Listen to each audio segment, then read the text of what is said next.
Thanks everybody for joining us weekly hangout of the Dalten Collective. You know, every time I start off, Rebs, I'm reminded about because I'm on the last week of Hoon School right now, and Yeah. every week the videos begin, and we're back, Yeah. and and it goes into the next lesson, and I've really enjoyed Hoon School. So, quick plug for anybody who wants to learn Hoon, hooniversity.org. Is that what it is? And we're starting again live sessions August 1st. So coming up pretty soon. Sweet. And is it going to be still like Are the you? 101, or is it going to eventually get into more advanced stuff too? I'm running another 101, Okay. but you heard it here first. Ooh, We are developing Gall content that will yes. be posted next. So that should be shortly forthcoming. And I think actually Tim Luck is going to teach that. He's a great Perfect. teacher. He Oh, taught the. really? Did you do the knock sessions that he did at all? You No, did, I I know. So wanted I've to, been. but yeah, I didn't.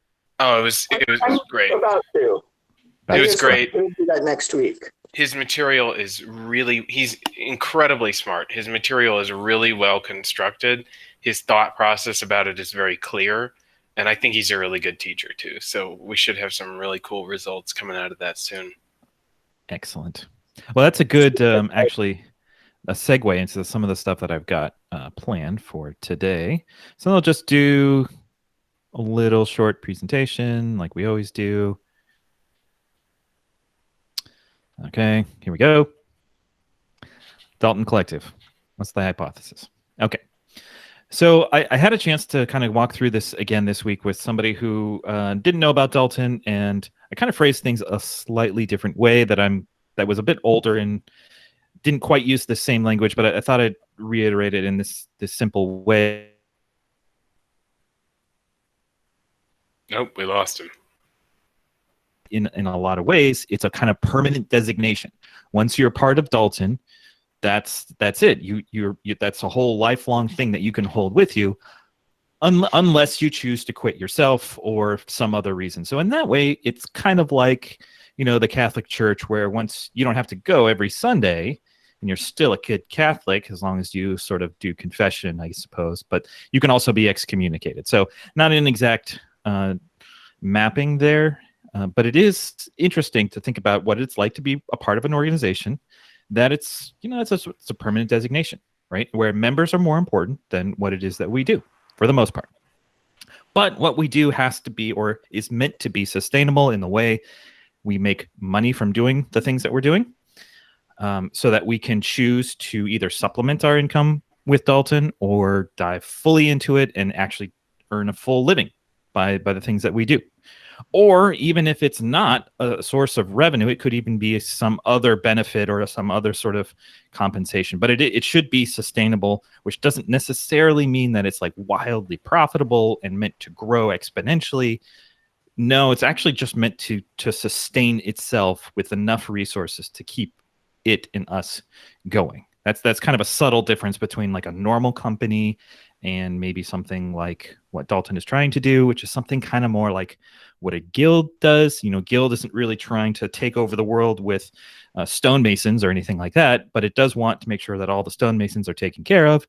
Anybody who's coming up through the ranks as a stonemason can get the training that they need and advance in mastery. Okay. And then lastly, that sovereignty piece, where we're going to try to do this on our own terms as much as we can, so that we're as much in charge of our own destiny as possible.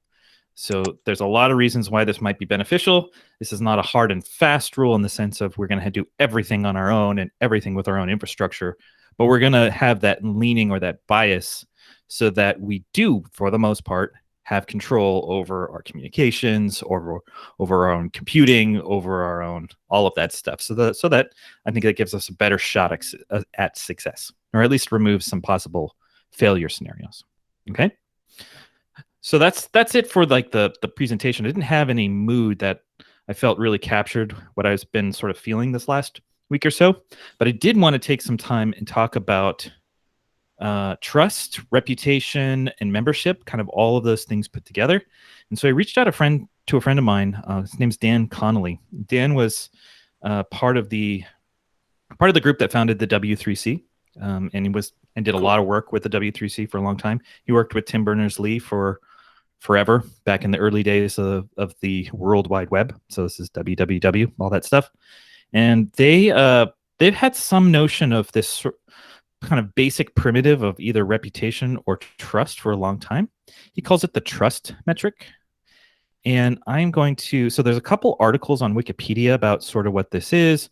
It's like you might come across this term in the web of trust, or they have a nice little diagram where you have direct trust lines and indirect trust lines and how you manage that in a network.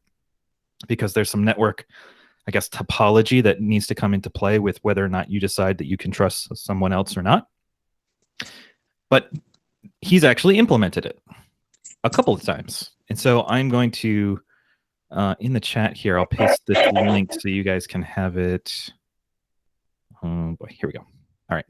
So this is in Python. And let's see, back to it. So this is the main repository for the trust metric. So it's also got some stuff in there about NetFlow, which is like how to deal with the network topology, I think. I'm not fully aware about, or I don't fully understand it though. Did he use is this what he used to calculate like the predicted like launch of our chain? I have no idea. Did he do that? Yeah, I think he actually wrote it in R, but he predicted pretty accurately. Like he like they were saying like using a trust metric. Like, yeah, I don't know if it was like the trust metric. It was something, but like they were like saying that it was going to be done like Q4 2019. You know, and he's like, no, it's gonna like, and this was like early last year. And he's like, no, actually, it's gonna be more like April 2020, and like that's like about when they launched. Yeah, very close. And even still might be under debate about whether that could be considered launch or not. But for the most part, yeah, our chain is live. But this repository here has some of the Python code associated with the trust metric. There's also some other stuff that he showed me back in years ago about some sites that he's been a part of where they manage basic reputation and entry into the group with this metric. So they have like 3 basic tiers, right? So like journeyman, apprentice, and master, something like that, if we chose to use those sort of analogies. But this potentially could be something we could use to define membership in a sort of trusted way, meaning trust and membership is defined by the trust lines we create between each other. And so, Heavy's trust lines between people who have been around with higher reputation and then sort of filter out that means something. But there's probably like not we wouldn't want to create something that's so finely grained that there's like 15 notions of what membership is. I'm thinking probably like 3 or 4, something like that, that allows people to come in at almost no reputation and then start building it into some sort of final reputation state of membership. And it's possible, since we have something to look at, we could actually write this in Hoon if we could get like one or two ways you could do that. If there's an actual specification for this, preferably functional, because then it's going to make it a lot easier to implement, then we could use that specification to create it in Hoon, or learn this Python code well enough in order to do something like that. So that's what I wanted to like at least show or talk about. And even if this particular approach doesn't catch anybody's fancy, at least be talking about, now that we're in a place where the star is now collectively owned and managed. We have a manager, we have spawn proxy, we have like roles. I think we're getting to the point now where we can start talking about membership and incorporation. So, okay. So, yeah, what do you think? What's fascinating about that? First of all, I failed to do my task. I needed to get those documents done this week, and I forgot. I will do that in the next week.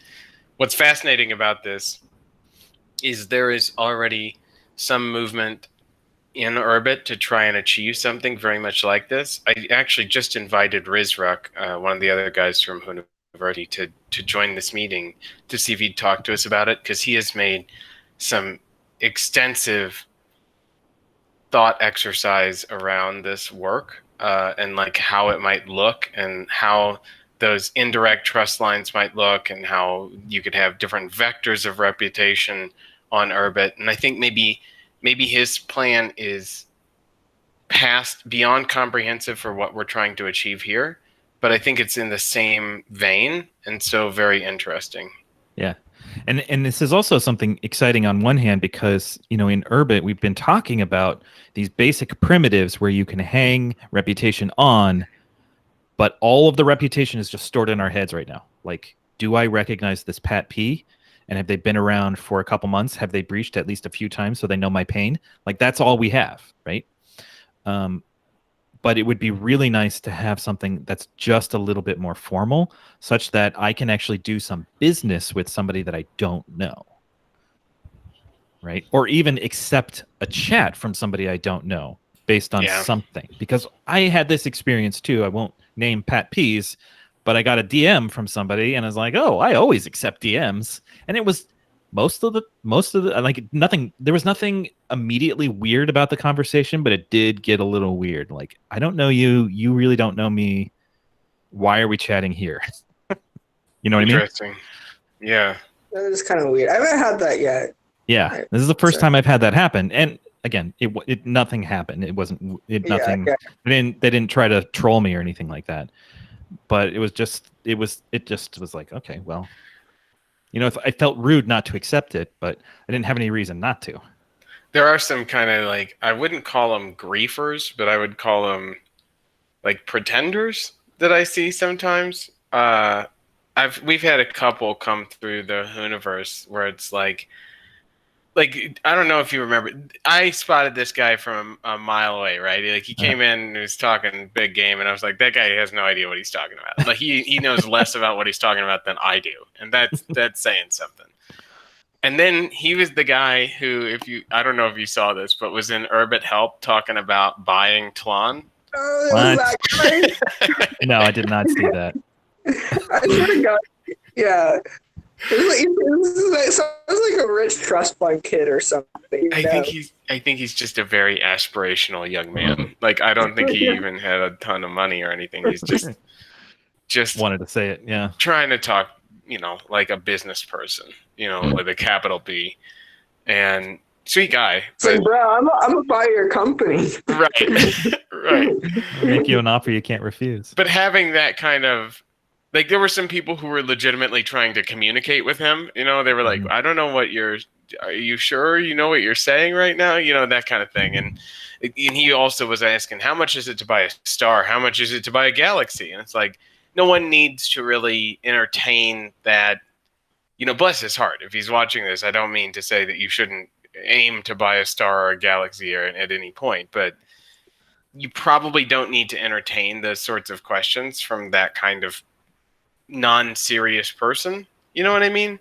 And it would be nice to have some understanding of the seriousness of people's motives in advance. Yeah. But also, some people like just enjoy indulging or conflicting with such things. That's what you want to do. Like, go right ahead. Yep. Exactly. Though you should have that.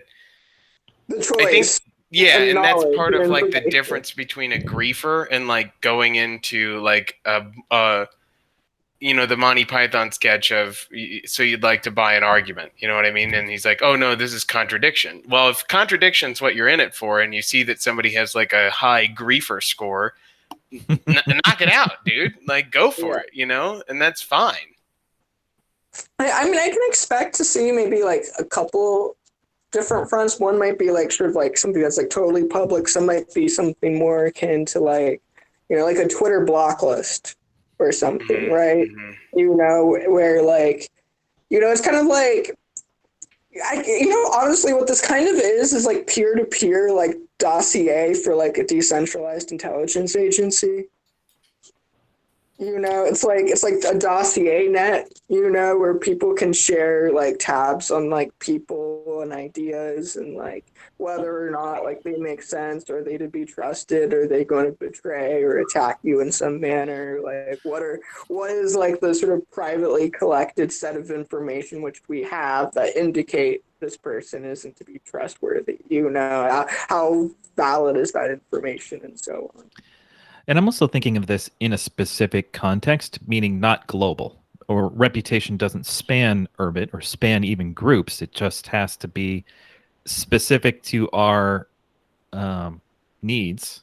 So the trust metric, let's just say, if we do implement something like that for Dalton, then the actual trust lines created for that mean something to us, but they don't necessarily mean anything to Urbit help, right? They don't necessarily mean anything to anybody outside of that sort of place where you've built that reputation. And I think there's actually something to be said for that.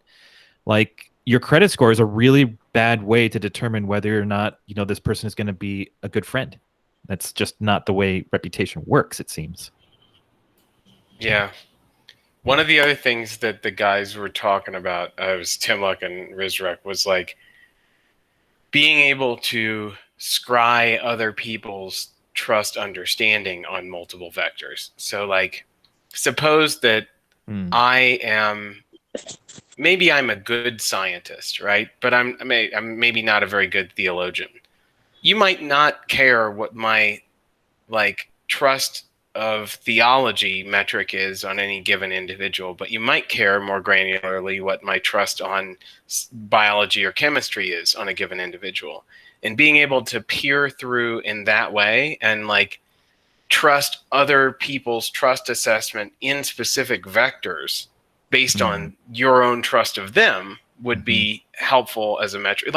It's like Amazon reviews or Google reviews, right? I always read the negative ones first, and I read them first so that I can weed out the people who I think are shitty at writing reviews or dumb and go, okay, so now knowing that these, 3 1-star out of 4 1-star reviews were written by idiots who were like, this keyboard was only 80% and I thought it was going to be 100% size. You know what I mean? That's not a helpful review, even though it is someone's review of the product. I think that's kind of what I'm trying to get at. It's hard you don't just want everyone's aggregate perspective on a given individual when you don't know that individual. You want certain individuals' aggregate perception based on your trust of their ability to perceive. And something I'm just taking for granted or assuming, though, is also that local store that you're scrying into has some objective data in it, meaning it's not completely built by the ship that created it. So the scheme would include signatures or attestations of some kind from other ships, right? Which you do you mean like proof that they had exposure to? Is that the idea? Well, more like this. Say my ship can hold the reviews about me, but they're signed by other people. So I know that so anybody that scries that source knows that I didn't just make up a bunch of good reviews about myself. Oh yeah. Yeah, okay. For sure. Yeah. Right? So in that way, that's how it would work. So if I wanted to give you a good review, I can actually send it to you, meaning a signed piece of information that you store that anyone else can scry or see that I've done it on my side, that I've given it. I see. And that way you can traverse a network like that if you have sort of lines and signatures. Yeah, that makes sense. It's kind of just it's just kind of it's honestly not so different than a SQL query, different things here, to some extent. No, it's definitely not. It just needs some. It's logical operations on various truth predicates.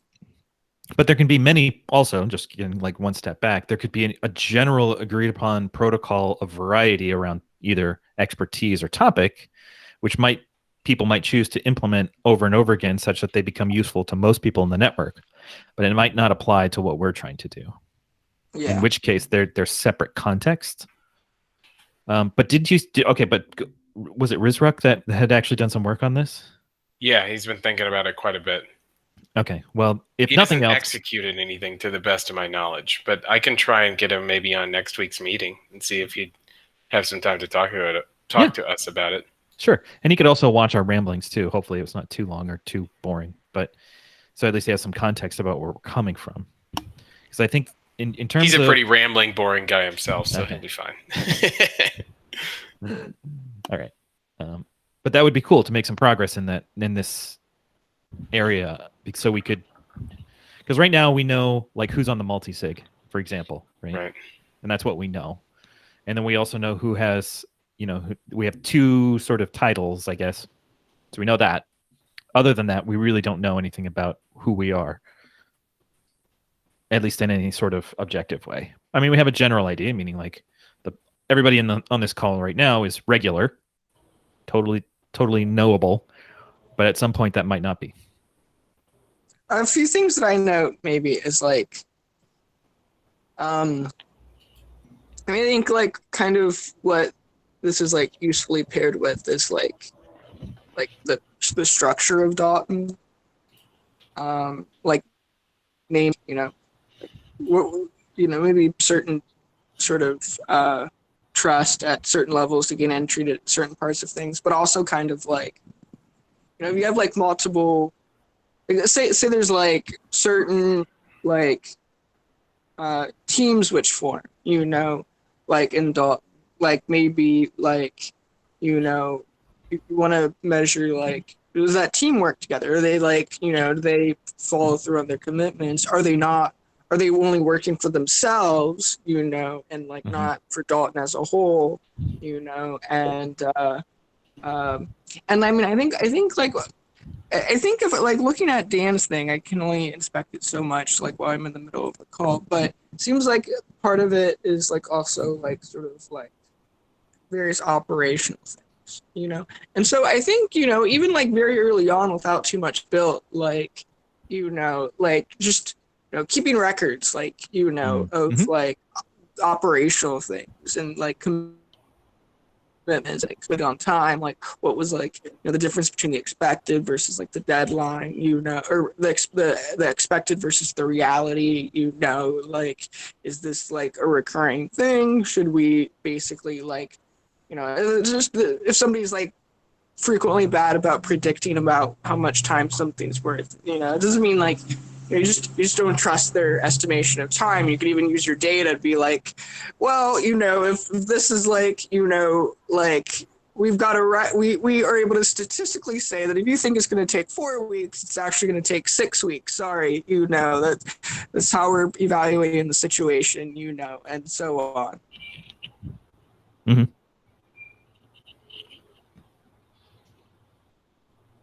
Yeah, that makes sense. Does it? I think that's really interesting, and I suppose that's actually really what we do as human beings. We just don't normally keep it in a data store. Like we think about our and family that way. We take them with the grain of salt that they've provided for us. But is there something bad about writing it down in a way that it can be used statistically, like even if it's private, though? Yeah, it becomes more transactional. Right. Maybe that's what I mean. I don't know. It just like the idea that somebody can perceive that I'm usually 25% late on my deliverables kind of freaks me out. You know what I mean? It pigeonholes me, we'll say. Yeah, I would the example in meat space might be like you have your friends, and the deeper your friends are, it also, at least in my experience, the more willing you are to say something that's uncomfortable to them, that means, and you still get through it, that's the deeper the friendship goes. Because if it never goes below a sort of a surface pleasantry, it doesn't have a certain depth, and that goes with partners as well, right? If you have a partner that you never fight with, there's actually probably something wrong. So in this way, I think maybe what you're getting at is writing some things down and holding people accountable will create stronger relationships if you can get over that part, like if you can actually get onto the other side. But you don't normally do that in a work environment because that's not the point. You're not trying to build strong peer bonds. You're trying to make money, right?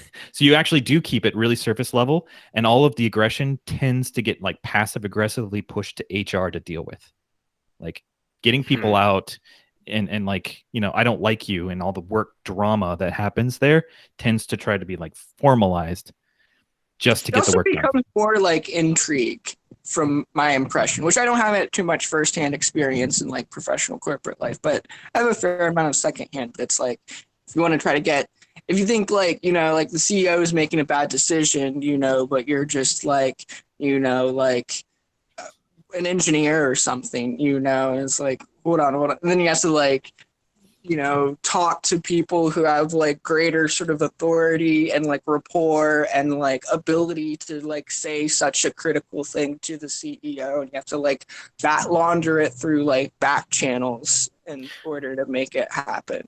That is such a good observation. That is exactly how corporate life works. In fact, I'm literally going through that scenario today at work. I had one of my colleagues call me aside and go, "Hey, I talked to the CEO and he doesn't like the people who are beneath him, who he installed underneath himself in the last year, right? So, and he wants me to do this thing to report this stuff up to him so that we can get around this roadblock." Here's the part that she's leaving out, that he put in place for himself. And it's like, he is just using you to try and piss off these other people because he's pissed off at it's that's a very, I don't know what you would call it outside of like a toxic relationship. You know what I mean? Like you pitting people against each other and not being directly communicative, and using these back channels to try and get work done where people don't want to have direct conversation. That's a very good observation and very, very much true. And I have a feeling that it has to do with the fact that people can get fired. Right? Yeah. That's why you have to be so careful, because that can happen almost at any time. So you have to be really strategic. You have to be sort of almost like global politics. Like the thing that any global power, superpower is trying to do right now is inflict harm on the enemy without anybody knowing it.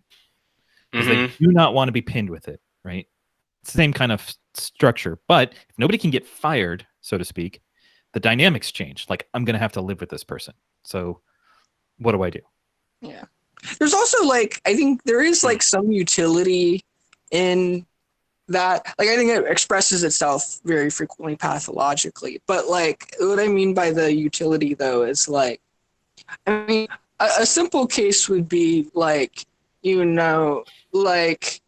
not everybody is like, like smart enough to see like the global view of like what are the different sort of like conflicts that are sort of occurring at a certain point in time. But like there might be a general cultural interest to like suppress the appearance of conflict so that it like doesn't just like insert itself into like the morale, like like you could end up with like a distrust in leadership and so on, that like and so on, like having various like multiple sort of like private conversations with like people who like wield certain power or ability to persuade and so on, like does make certain sense in some points in time. Mm-hmm. Do you really think that there's anyone who doesn't, like, I feel like even the most base thinker would still be able to post that classic image of the birds sitting on a telephone pole where it's like the CEO is shitting on its two VPs and then there's more shit on the director level and then the employees at the very bottom are just covered in bird shit. Like, I feel like I hear what you're saying, and I think that there's the intent to avoid that perception of like infighting and to avoid brewing mistrust, but I don't think it works. I think people do distrust each other. I think people do think that leadership is always corrupt and dumb, or at least can be. You know what I mean? Like, yeah. I mean, it's more of like a suppression, right? Okay. It's just like a general sort of like, I mean, it's really about suppress, like sort of like, not exactly like systematically suppressing dissent, but it's like, I mean, it's kind of like, like the reason why like the Catholic Church was mostly okay with Copernicus, but not so much with Galileo, right?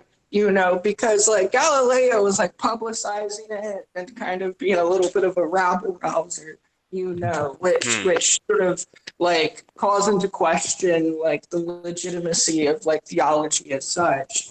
But like, like it strikes me as like that kind of thing. Like if you're wanting to like make like like if you're in sort of like hierarchy that's like got like a rather sort of like firm establishment, and it's like hard to take down. Like it's much more reasonable to like sort of privately like communicate critique to those in power than to like weaponize public opposition to them. Another note on this is this is actually a problem that I've faced in my career. Like, I am very directly confrontational at work because I think of it as like, talk about service level. I don't think about any of those people as my friends. You know what I mean? They are all just machinations in a larger machination that makes money that pays me. And so the more money we can make, the more they can pay me. And anyone who stands in the way of that is like a problem, as I see it. And I've found that when I operate that way and like directly call out problems that are occurring, people, there's this like bell curve of where they're like, oh, he has some good ideas, but then they don't like that they keep coming. You know what I mean? They don't like that the complaints keep coming. But if you maintain this somehow subtle and lower volume, I don't know what it is. It has to do with tone, which I have a hard time perceiving generally. But if there's some way that you can like talk about the issues without pissing people off, you go further faster, even though it seems like you would go slower because you're not getting to the issue and resolving it directly. You're kind of hemming and hawing about it and like, oh, well, yeah, your bad idea totally makes sense. But what do you think about this other not so bad idea? Like, let's talk about that for a second. You know, that I don't know. My point is just, it's interesting that people operate in the way that they do, because to me, it's hard for me to hear the difference between those two things. And one of them seems disingenuous, like not being directly confrontational at work. And I don't know. Have you ever done an intervention, like either with somebody with substance abuse or? No. Yeah, that is one of the hardest things you can do as a human being, is to do something like that.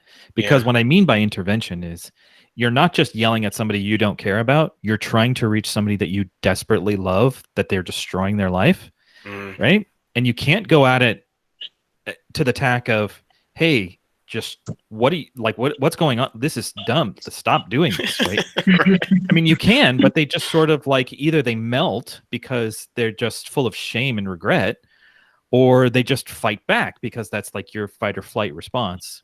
So you have to actually, you can't address the problem, so to speak. So like if it's substance abuse, you can't go there first. You have to start at the like, you have to start at the relationship level and then work from there. And only until they trust you enough to let you intervene will there ever be an intervention, right? And that's kind of what I'm trying to get at here, is like, look, that's not what work is. Like, I'm not going to do an intervention on anybody at work.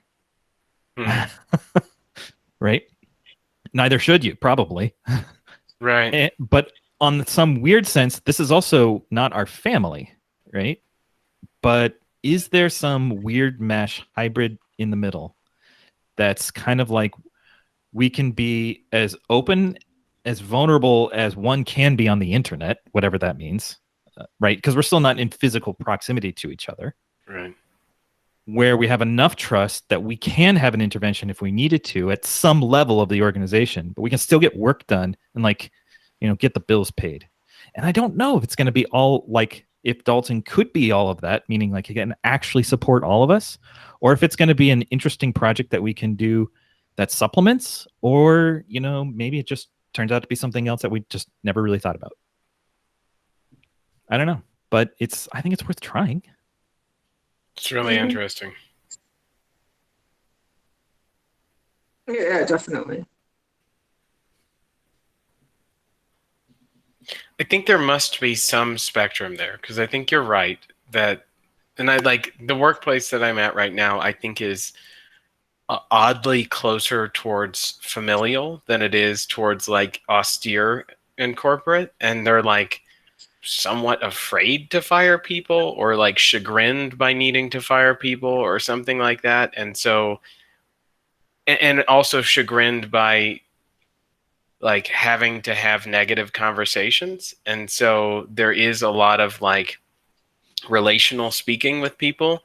and like trying to, there's fraternization before business oftentimes. And I guess that's my point, is that like when I think of making money, I think of this like austere methodology that's like, I don't give a shit about the other people that I'm working with. Let's just do this stuff that makes the money, and then we can go have our conversations with our friends offline. Like I can really isolate those two parts, or compartmentalize those two parts of my personality. Like I don't really need to have friends at work, but I think that some people do, in different work environments, do shift that way.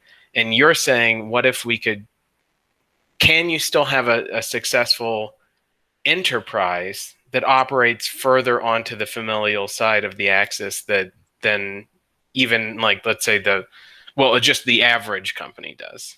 Yeah. And I think now that when I mentioned firing too, the other side of firing is hiring. So I'm sure, Raps, if you probably have experienced this, like, why did they hire that person? Oh, yeah. And then you think, well, who is they? It's usually a small number of people adding to the group. And so there's this resentment that builds up because the rest of the group didn't have any sort of input into that. So if we had a process that's more inclusive in every sense of the word, meaning more people have got to sign off to include people than not, then at least maybe we have some advantage in the fact that we have a better idea who's joining in the first place. Which could, maybe it could help, maybe it can't. What's interesting about that is that on the familial axis, families don't get to choose each other. That's right. You know what I mean? That's right. You are just, especially, like, talk about a limited selection crew. Like, if somebody marries somebody else, like, you didn't get to have any say in that. You know what I mean? Rarely do you, and the more you push against that, oftentimes, I think the more that person will be dead set on, like, marrying that person. You know what I mean? Like, family saying, I don't know if I like your boyfriend, is a good way to have that boyfriend for a long time. So. Well, yeah. And the funny enough too, right? In some cultures, arranged marriages are just, they work really well. Yeah. Because it's not about the romance of it. It's about, it's a tradition, and you figure out how to make the romance happen afterwards.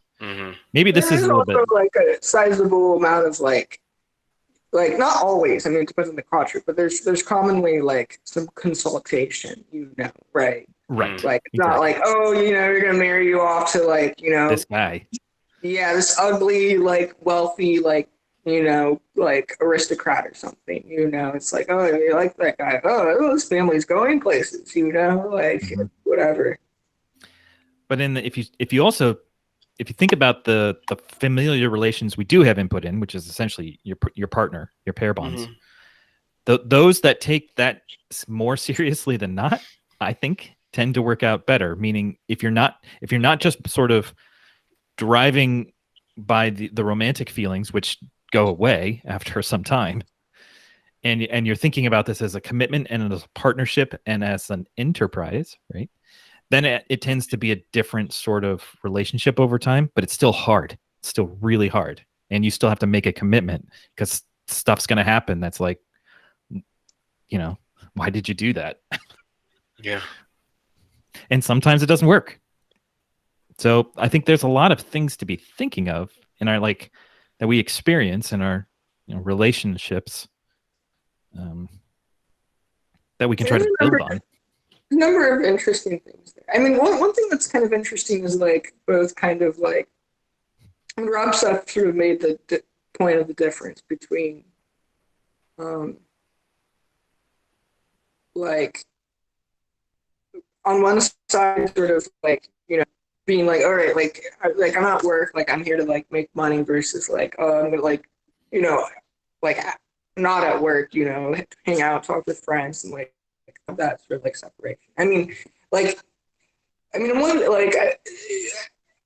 if you didn't like, if you have any experience, like, I think probably most of you guys do have experience working with friends, like, it's, you guys can have both. It's kind of like, okay, like shut up with the chit chat, like we need to like focus and like, get this cheddar, and I mean, on the note of like, like say like couples or something, and like also maybe you mentioned like when you start writing down, keeping track of things, it becomes more sort of like transactional or something. I mean, like that's kind of like a sort of like, I mean, it's similar part and so it's similar insofar as more on like the sort of businessy enterprise aspect of the continuum, But as long as you like, have both, or is like there's like a time and space for both, and you can like have like overlap in like the people, and even like have an understanding that that overlap is what one is sort of like investing in, and so it's both like a friendship and like an enterprise, and like having like the commitment overlap, like be like sort of like explicitly aligned to those overlapping. Yeah, I like that. In Dalton, we are committed to the overlap. To the center of the Venn diagram that is always vanishingly small. Yeah. But I think that's directionally correct. It's like we might live in this world where we would prefer there be more connectivity and overlap in the different parts of who we are, and the separation of them, that act of moving apart, has its own stress. But we also acknowledge that when you bring things together, that has a different kind of stress, but it's worth it in the end to have more connectivity with the people that we want to be around. Mm-hmm. It's really interesting. Because I think that's exactly right. Like a Venn diagram specifically, there's sort of a tripartite nature of things, like transactional or familial or Productive or something. yeah, or liberal. I would think like the ability to just kind of freely engage in different relationships at any given moment. You know what I mean? Because both of the other two, transactional and familial, they kind of pull against the liberty to engage new people, right? Because on the familial side, you want to know them better, you want to have more relationship with them, and on the transactional side, you don't know that person at all, so it's difficult to start engaging with them. That's very interesting.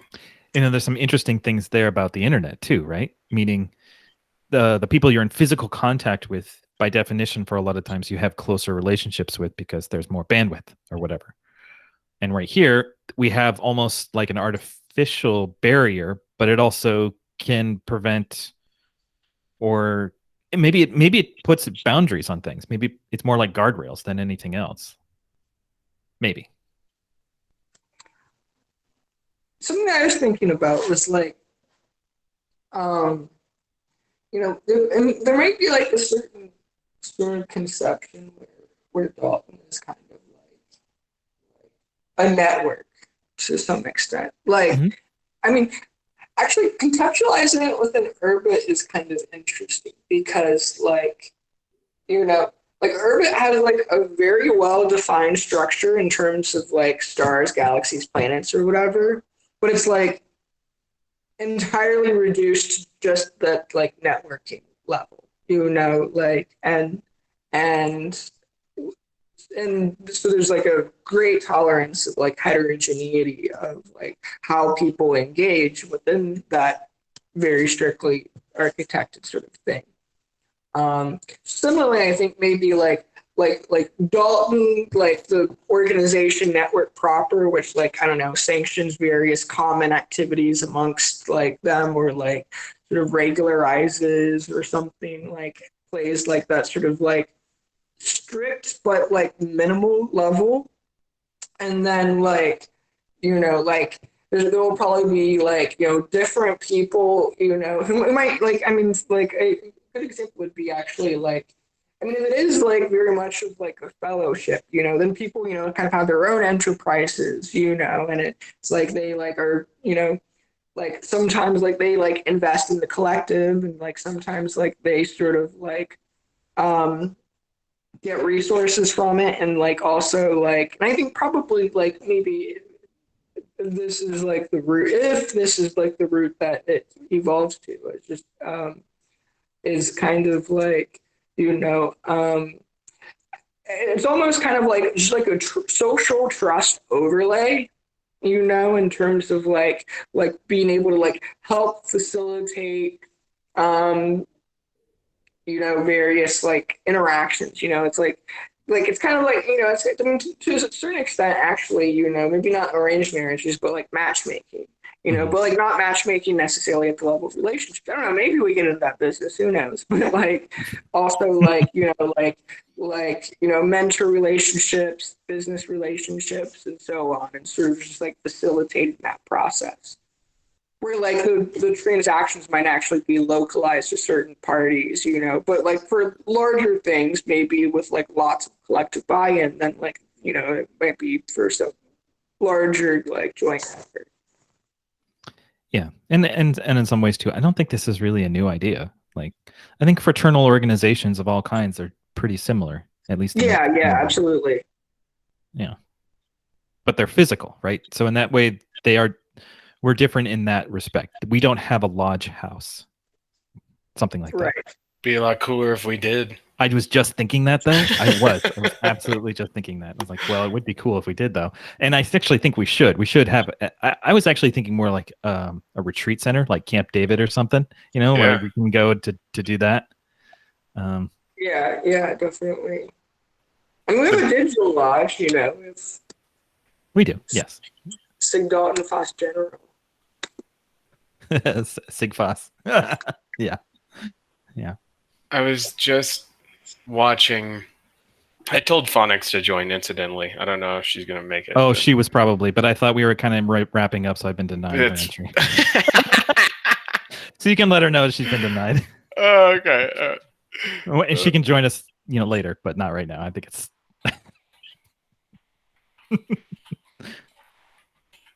I was just watching, just to finish the thought. I was watching. I don't remember his name, but some guy on Joe Rogan who was friends with Alex Jones and when they went to, what's the place with the owl? It's not the Bilderberg group, but it's the other like retreat for, oh, come on. Alex Jones invaded it. Bohemian Grove. Thank you. Bohemian right. Grove. Yeah. And he was talking about how like it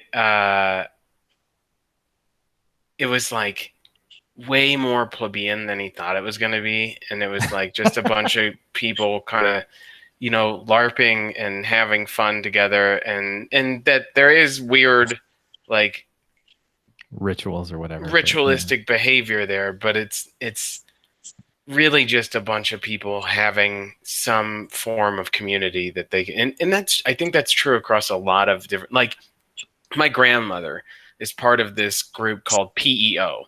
And it stands for Philanthropic Education Organization or something like that. But it's a big secret. Anyone who's in PEO can't tell you what PEO stands for, because it's this women's organization. It's been around for forever, and that's their secret. They have some that's like the private I don't know, element that is kept between the members. And it makes some form of community in that way. I don't know. Yeah. All right. So I think with that, this has been a really great conversation. I think it's really good. I'm going to go ahead and stop the recording, and if Phonics wants to join, we can keep chattering around. But I'll just respect everybody's time at that hour, and then close up from here. So thanks, everybody. We'll see you next week. Cheers.